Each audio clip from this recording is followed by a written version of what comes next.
What's up guys? In this tutorial, I will show you how to update your Apple ID linked payment method on your Mac running macOS Tahoe. First, open up your system settings.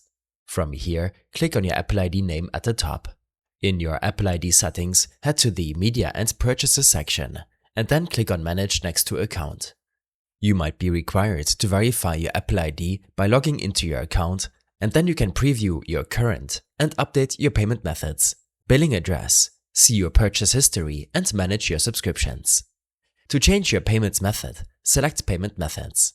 Click on Edit, and then you will find the option to remove one of your existing payment methods. Click Done when you're done. Below, you can add a payment method, such as a credit card, PayPal, and more, depending on your region. You can access the same settings via the App Store application on your Mac.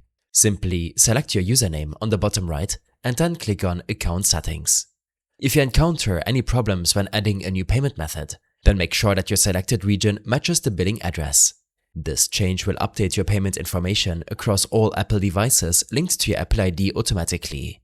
I hope this helped you out. Leave a comment if you have any questions, and see you in the next one.